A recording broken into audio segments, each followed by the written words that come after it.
there's been a huge acceleration of histamine reactions and inflammation and accelerated chronic disease. And even if you have no gut symptoms, it could be from your gut. Your gut is everything. I'm just doing some, an article on ADHD and brain function. That's linked to the gut. Yes, you can have genetic predispositions, but you are so much more in control of your of preventing what your genes are telling you you're going to have.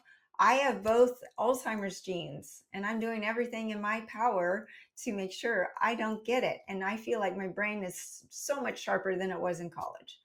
And so there's a way to overcome these things. So with that, I want to talk about how it modulates histamines, because we are seeing from the spike protein a huge ramp up in histamine response. People who've never had allergies, who've never had food issues, or I can't eat that, or I can't eat this, are now going, what is going on? I'm swollen. I've got nasal issues. I've got a huge histamine response.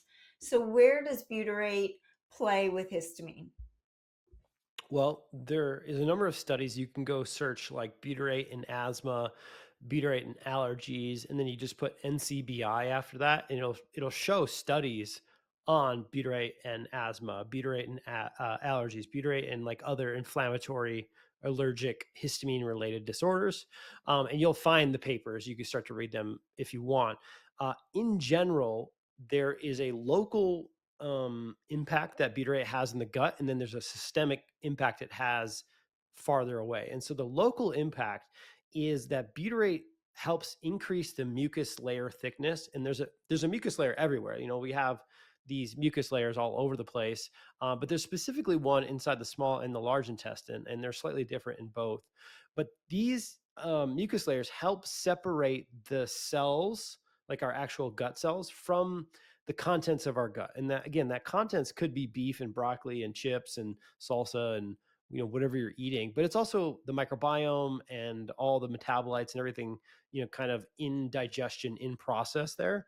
And so it's kind of, there's a lot of stuff going on, and so we don't necessarily want the cells to touch that that mixture on a regular basis. We want there to be a separation, and the mucus layer is that separation. And so butyrate is essential for mucus production, and very essential for the mucus thickness. It's also a mast cell stabilizer. So the way I like to talk about it is it's kind of like a weighted blanket for your mast cells. It's like a big hug. Like if someone's kind of freaking out, they're a little hyper vigilant, they're not having a good day. Sometimes you can give a little pressure or a hug or something, and it can really help someone calm down. Very similar to butyrate and the mast cells. It just helps them stabilize. It helps them not be hyper vigilant in how they react to the world. And then beyond that, butyrate, it helps with something called T regulatory cells. T regulatory cells are these specialized cells that help keep your adaptive part of your immune system in balance, or at least one part of it. The immune system is very complex, but T reg cells are important for not getting too out of balance one way or the other.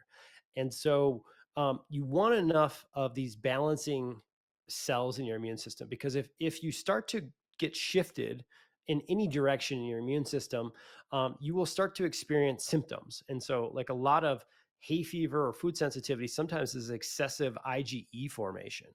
And IgEs are these antibodies that basically kind of trigger a lot of histamine and mast cell related issues. Butyrate helps dampen that response. In other words, it helps minimize that and make it more normal. And so whenever we lose butyrate, whenever we lose the microbiome, we start to lose what I call tolerance to the world. And tolerance meaning that, like, I don't believe, even with all our use of pesticides and GMOs and everything else, I don't believe that we have to live in a world where we're afraid of like grasses and pollen and cats and dogs and like really, really normal stuff for a human to touch and feel and interact with in this world. If you're having hives or rashes, or your sinuses swell shut, or your eyes get all red, you can't think, to very normal occurrences out in the world, I don't think we can blame that on the world. I think we have to look internally and say, how come our immune system can't be with that pretty normal thing? Because if I look around me, the majority of people are okay with it, but like for some reason I'm not okay with it. And so a lot of times that is there's a connection there to butyrate and the loss of butyrate, which just helps us with tolerance and it helps us with regulation to the world around us. So a couple things that you just said I want to touch on is the whole idea is to make our systems more resilient. The environment's only going to get worse. And I was someone who was afraid to go out to dinner, afraid to travel. I would always get bloated. I was not resilient.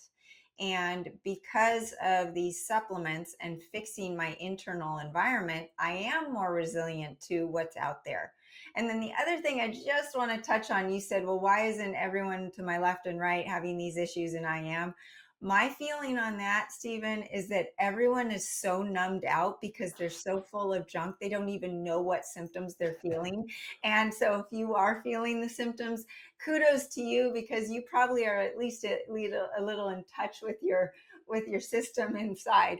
But saying that, we've talked about histamines on a past podcast and the product Histaharmony, which I take with every meal.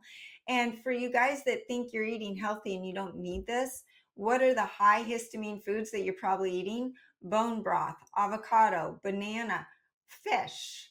I just had fish for lunch. I sure took my Histaharmony. But you said the Tributyrin X or the butyrate supplement is that weighted blanket. So am I correct in saying that's your foundation to managing histamines and then the histoharmony is that extra layer, or would it be the other way around? Yeah, I think the way you put it is, I could get on board with that. To me, they're on different sides of the equation. You know, my background is engineering, so I think in math terms a lot. Um, uh, Tributyrin X is working on the side of the equation, which is how much histamine do we produce every day, and histoharmony is working on the side of the equation of how do we break down whatever histamine we make. Hmm.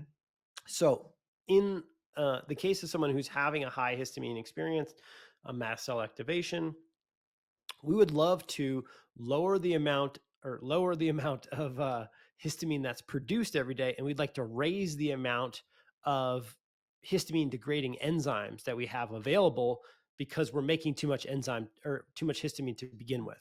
And so they work kind of on different sides of the equation. They're not a replacement for each other, and that's why people end up usually loving both of them Yeah. for these types of issues because you're reducing the supply of histamine and then you're increasing the ability to break down the histamine that is presenting.